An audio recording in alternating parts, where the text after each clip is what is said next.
The company's leadership knows how to make Facebook and Instagram safer, but won't make the necessary changes because they have put their astronomical profits before people. Well, that is former Facebook data scientist and whistleblower Frances Haugen testifying before a Senate panel earlier today about the harmful impact of Facebook on America's children. Haugen also said that much of the damage caused by the social media giant is embedded into its algorithms. Facebook's own research says they cannot adequately identify dangerous content, and as a result, those dangerous algorithms that they admit are picking up the extreme sentiments, the division.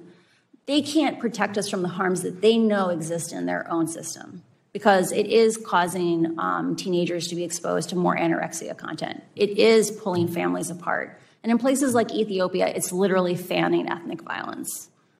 Here now, Rick Jordan, cyber attack expert and founder and CEO of Reach Out Technology. You know, there's so much to talk about here. But we kind of know what the problem is. We have a company, and social media generally, because this may just be the tip of the iceberg, that is trying to manipulate its users to make more money. Okay, we're capitalists. We get that. You make more money. But at the cost of perhaps mental health for teenagers, the safety of little kids, the political discourse, all these things. How would you go about addressing these? I appreciate you addressing. Thanks for having me on, by the way. The capitalism side of this, you know, and I see it from two perspectives, really, because I'm a dad. I have 14-year-old twins, and for their 13-year-old birthday party, I talked about this before, but I gave them Instagram accounts. But I made their accounts completely public because I feel that it's a dual responsibility here, not just Facebook and Instagram, but also on good parenting to explain what social media can do and the right ways to use it. So I feel the parents need to go in first and say, hey, maybe like I did and said, your profiles will always be public. There's nothing you can hide on the internet, so just jump on there and make sure that everything that you have, if I can see your profile, everybody should be able to see your profile. This is on Instagram, right? Because Instagram's owned by Facebook. The other side is what Frances Haugen was talking about, is that the algorithm does go after the content that causes the most engagement. And what fuels that? Negative emotions. Mm-hmm. That's what people interact with. And I know kids, especially teenage girls, all the way up to adults, always search body image type things. How do I make my body look better? Because we're all caring about our appearance, right? I work out too. I try to eat healthy. I care about the way that I look in multiple ways. So of course I'm going to search those things on the platforms that are available. But it's a combination of parenting and a combination of maybe redoing this algorithm that's causing this harm. Yeah. In response to Haugen's allegations, Facebook said, quote, to suggest we encourage bad content and do nothing is just not true. They went on to say that we don't agree with her characterization of the many issues that she actually talked about. Despite all of this, we agree on one thing. It's time to create or to begin to create standard rules for the internet.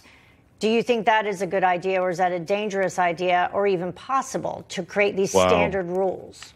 Yeah, that's opening up a can of worms, isn't it? Because we're starting to talk about Section 230 again, which has been debated. And in my opinion, that is old legislation at this point because it was founded in the Communications Decency Act of 1996. When almost nobody was on the internet. It was like 8% of America.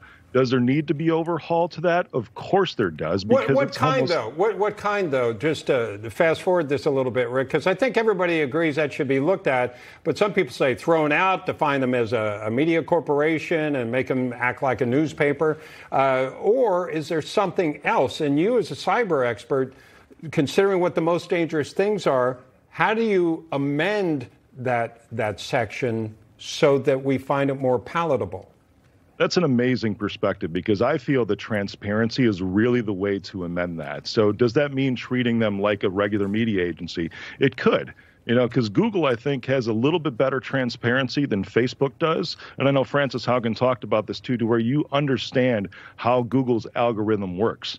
Facebook has this behind a walled garden to where nobody knows except anybody inside Facebook exactly how they determine what types of content to show you. So I think transparency needs to be the tone in the overhaul for Section 230. But at the same time, how do you, protect individual companies and individual businesses? Yeah, that's another great point. This is something that I'm definitely not going to have all the answers to, but we can speculate at this point. I feel, again, let's just come down to, from a parenting perspective, how do we want our kids to grow up? Maybe we take cues from Apple for screen time or something like that, because it's a dual responsibility. Congress, I hope, acts, but this is a thing that I know there's a lot of division in Congress because we want to protect businesses, like you're saying. Just look at the outages from Facebook yesterday. That harmed businesses in and of itself. Imagine if all the media agencies decided to go off. How do we get our information as a world? What was up with that outage, by the way? That was definitively inside. And from a cyber perspective, a cybersecurity perspective, as soon as it happened, I started to question some things. And this is just conjecture. I want to preface it with that. But I know that e-crime groups now will pay upwards to $100,000 for insider access in order to harm a company or extract data. I know there's some sketch reports out there around 1.5 billion records of Facebook profiles leaked to the dark web during this outage. That's not confirmed yet, but that would follow suit with how e-crime groups happen, or this could be just a stupid mistake by somebody on the inside, which is exactly what Facebook is saying. Well, thanks. Now we're all scared to death. Thanks for clearing that up, Rick. I'm sorry. I like to bring truth. Sometimes it is what it is, It was great. Thank you so much, Rick. Appreciate your time. Thank you.